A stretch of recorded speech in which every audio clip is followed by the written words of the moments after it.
Karakter utama kita adalah seorang raja di dunia labirint, level 97, bernama Rodrigo Eldrigo. Akhirnya, setelah 10 tahun bermain, sebuah versi baru dirilis yang memungkinkan pemain membuang karakter lama untuk mendapatkan poin guna membuat karakter baru. Karena ia sudah muak dengan karakter lamanya, ia pun setuju, tanpa menyadari bahwa ia akan terjebak. Bagian baiknya adalah berkat poin yang ia miliki di game sebelumnya, ia mendapatkan 197.000 poin di game baru ini. Bagian buruknya adalah bagaimana ia menghabiskan poin tersebut karena merasa paling pintar. Semua orang di kota menatap dengan bingung. Ada pria bertubuh raksasa yang memancarkan aura gelap, dan ada seorang idiot yang bersembunyi di belakangnya. Seorang gadis lewat dengan canggung, tapi pria itu langsung mencengkeram lengannya. "Hei gadis, beritahu aku di mana guildnya." Dia berdiri di sana. Dengan bingung dan ketakutan, sementara si idiot berbaju hijau tidak tahu apa yang sedang terjadi. Seluruh kota menganggap pasangan ini cukup aneh. Si raksasa menatap protagonis dan berkata, "Baiklah, guildnya sudah ketemu. Ayo pergi." Dengan itu, mereka bertiga mulai berjalan, dan protagonis mendapatkan 1 poin reputasi buruk bersama pria bernama Caesar ini. Mereka berjalan menyusuri gang sementara sang protagonis mencoba memahami bagaimana dia berakhir dalam situasi ini. Pria ini tampak seperti bos terakhir, sang Raja Iblis. Kemana perginya poin-poinnya? Sesaat sebelumnya, kita melihat dia mendapatkan opsi untuk membelanjakan poinnya, dan dia sangat percaya diri karena tahu strategi yang berhasil di game sebelumnya. Jauh lebih menguntungkan untuk menghabiskan poin guna mengembangkan pelayan, karena statistik mereka jauh lebih murah. Jadi, kau bisa membuat pelayan super kuat, membiarkannya melakukan farming untukmu, dan kau akan naik level lebih cepat daripada orang lain. Jadi, dia menghabiskan 195.000 poin yang dimilikinya untuk menciptakan Caesar, besar dan mengintimidasi. Secara teknis, makhluk ini baru berusia 15 tahun dan tidak memiliki kelas. Saat muncul, sang protagonis berkata, "Sial, itu terlihat luar biasa, tapi agak menakutkan. Namun, bagian terpentingnya adalah makhluk ini akan mematuhi tuannya." Sampai sebuah pesan muncul dengan tips. Di versi baru labirin ini, jika loyalitas bawahan menurun, mereka akan menolak semua perintah. Sang protagonis bingung. Tunggu dulu, dia menghabiskan poin hasil 10 tahun untuk menciptakan makhluk ini, dan makhluk ini tidak mau patuh. Sistem memperingatkan bahwa dalam kasus terburuk, dia akan pergi begitu saja. Jadi, sebaiknya dia berhati-hati. Kembali ke gang, dia berpikir, "Sial, bagaimanapun kau melihatnya, pria ini tidak terlihat patuh sama sekali. Dengan begini, dia akan membunuhku begitu aku membuat kesalahan." Tepat saat dia berpikir dia tamat, ada seorang bocah pencopet kecil yang bersembunyi di dekatnya, berlari kencang, menabrak kakinya, dan sang protagonis langsung terjatuh. Karena dia tidak memasukkan poin atribut apapun kemanapun, karena semua poinnya dihabiskan untuk monster itu, dia jatuh ke tanah seperti orang bodoh. Caesar melihatnya terjatuh, dan sang protagonis membeku. Jika bawahan menganggap tuannya pecundang, tidak mungkin dia akan patuh. Caesar sudah datang dengan tangan besarnya itu, tapi kemudian dia berkata, "Hei bos, kau tidak apa-apa?" Pria kita gemetar karena marah karena makhluk ini menguras semua poinnya, dan dia sangat marah hingga membentaknya. "Pergi ke neraka sana." Dia berdiri sambil berpikir bahwa dia baru saja menghina makhluk itu, dan makhluk itu pasti akan semakin marah. Tapi Caesar mulai berpikir, "Aku berniat membantu bosku, dan dia malah mengutukku." Pria ini sangat tangguh. Sang protagonis tidak mengerti. Sistem mengatakan Caesar merasa bocah ini akan mencapai hal-hal besar dalam hidup, tetapi jika itu tidak terjadi, maka skenario terburuk akan aktif. Sang protagonis merasa paham. Caesar harus percaya bahwa dia punya potensi, tapi dia sama sekali tidak punya statistik. Bagaimana dia harus membuktikannya? Tepat saat itu, sebuah event penaklukan terpicu. Tangkap si pencopet. Jika dia tidak menangkapnya dalam 10 menit, semua uang yang dimilikinya, uang berharganya, akan hilang, dan bocah itu sudah jauh. Sang protagonis, yang masih marah, berkata, "Caesar, tangkap bocah itu." Dan Caesar menjawab,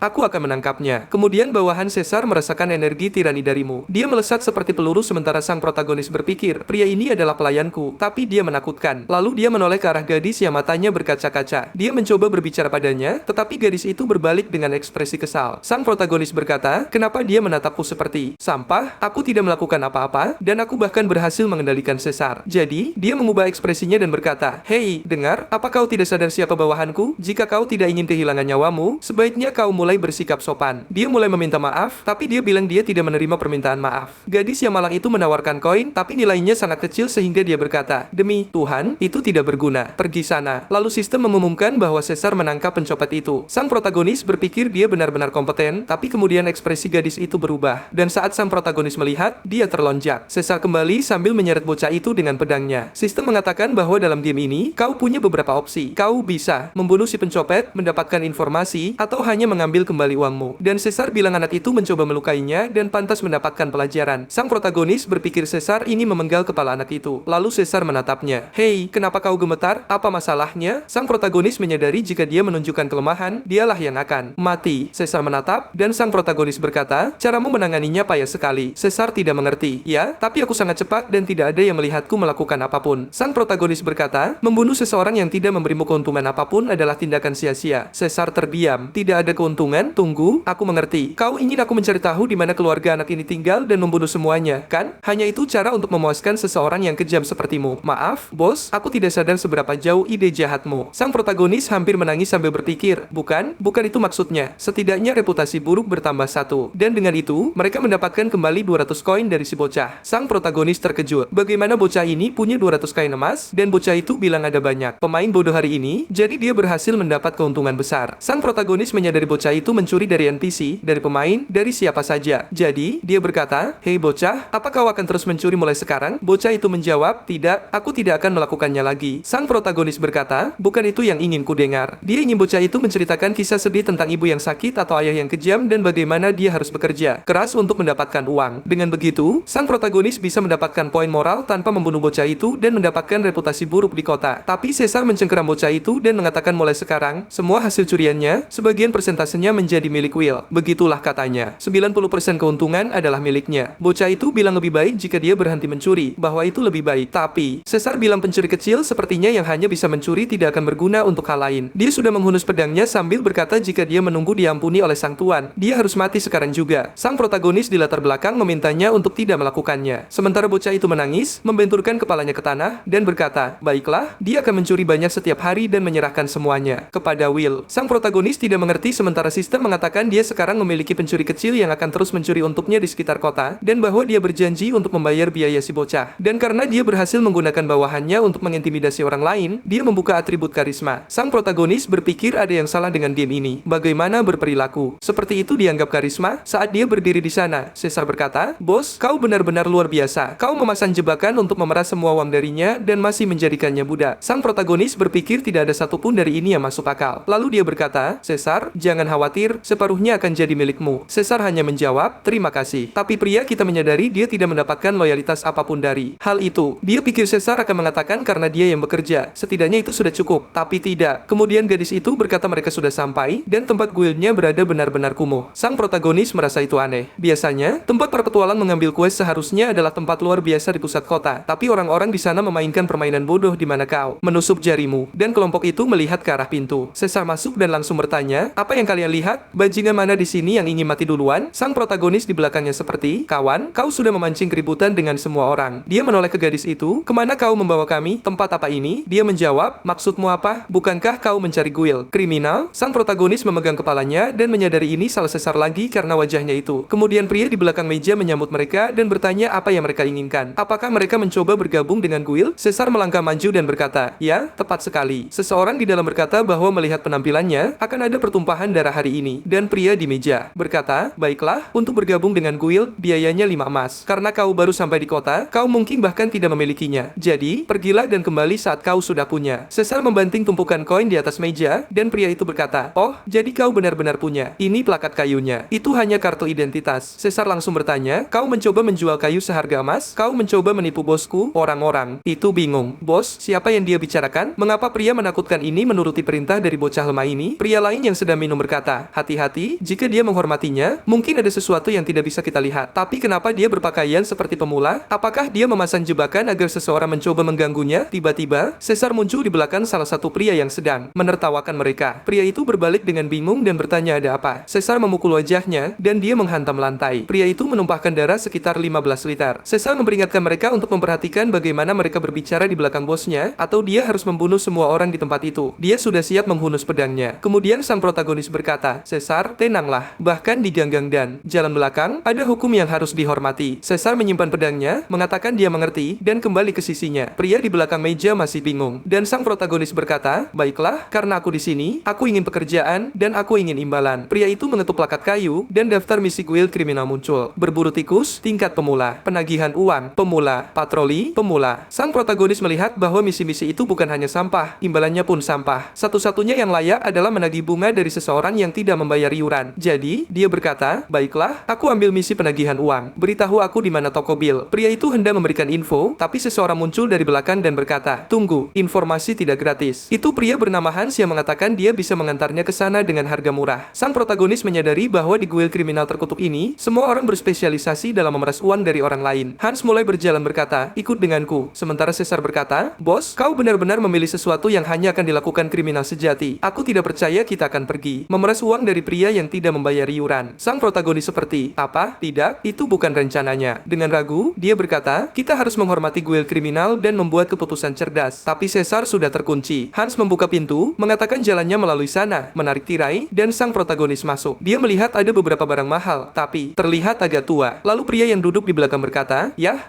lihat siapa yang datang. Itu Bill yang berdiri. Dari auramu, kau tidak kesini untuk menjual apapun, bukan? Kau dari guild? Hans terlihat jijik karena setiap kali guild datang menagih, Bill sengaja membuat tangannya kotor. Kemudian Caesar meletakkan tangan di bahu Hans, menyuruhnya pergi, dan mengatakan dia akan menghormati keinginan bos. Dia akan mengikuti aturan. Dia melangkah berhadapan muka sementara Bill bertanya kepada sang protagonis apa hubungan di antara mereka. Lalu Caesar menawarkan tangannya kepada Bill, dan Bill bilang senang bertemu dengannya. Bill mencoba menjabat tangan Caesar, tapi Caesar hanya menatap. Bill tiba-tiba merasakan sakit. Dia berteriak agar Caesar melepaskan. Sengatan listrik melalui seluruh tubuhnya. Bill mati saat bersalaman. Sang protagonis ingin tahu bagaimana monster ini membunuh NPC seperti itu. Bagaimana mereka harus mendapatkan uang sekarang, tapi sistem tetap memberikan imbalan. 350 emas dan bunganya. Sekarang mereka kembali ke bar, koin di atas meja. Bos di belakang meja menatap bertanya, bagaimana kau mendapatkan uang itu? Sang protagonis berkata, santai, kami tidak mengambil barang-barangnya. Sisanya masalahmu. Kami tidak akan bicara apa-apa lagi. Dan dengan itu, misi penagihan uang selesai. Tapi kelihatannya, mereka hanya akan mendapatkan 2 perak dari total 350 emas sebagai kontribusi mereka. Pria itu agak ketakutan dan sang protagonis tidak tahu apa yang sedang terjadi. Mengapa suasananya terasa begitu tegang di sini? Apakah orang yang membagikan misi sudah tahu mereka membunuh pria itu? Lalu pria itu berkata, ya, kalian berdua jelas tidak akan punya masalah jika pergi ke labirin. Jadi, kenapa kalian mencoba mencari uang dengan cara seperti ini? Caesar hanya menjawab, itu keinginan bos. Apa masalahnya? Tapi pria tambun muncul dari belakang seperti, hei, apa? Itu tadi, misi itu untuk pemula. Tahu, kau membuat kami tidak punya apa-apa untuk dilakukan. Sang protagonis berbalik dan berkata, ya, tidak ada misi lain yang kusuka. Apa yang kau ingin aku lakukan? Pria di meja berkata, cukup. Dengar, kau sudah punya banyak uang. Jadi aku akan mempromosikanmu sekarang. Biayanya 10 koin emas agar kau naik 2 peringkat. Caesar membanting. Semuanya di atas meja. Bos melihatnya dan melemparkan medali kepada mereka, mengatakan mereka sekarang diakui sebagai orang terampil oleh guild bandit. Sang protagonis berterima kasih dan hendak mengambilnya, tapi pria itu menariknya kembali dan bilang dia hanya meminjamkannya untuk saat ini. Sang protagonis menyadari, tunggu, apa bajingan ini mempermainkanku? Dan pria itu berkata, aku tidak mempermainkanmu. Aku hanya harus menulis namamu dan detailnya. Santai, bocah. Aku hanya bercanda. Kenapa kau menatapku seperti ini membunuhku? Tenang saja. Tapi Caesar langsung mencengkeramnya, bertanya apa yang dia pikirkan dengan bercanda dengan tuannya. Bos menyuruhnya tenang. Mereka akan mendapatkan medali sebentar lagi dan bahkan akan mendapat tempat tinggal gratis. Caesar bilang dia tidak peduli. Pria itu sudah terlalu berani membuat lelucon tentang bos. Dia harus meminta maaf dengan benar atau nyawanya berakhir di sini hari ini bersama semua orang lainnya. Pria itu bilang Caesar sudah keterlaluan sampai Caesar mengayunkan pedangnya tepat di sampingnya, menghancurkan seluruh meja dan pria itu meminta maaf. Oke,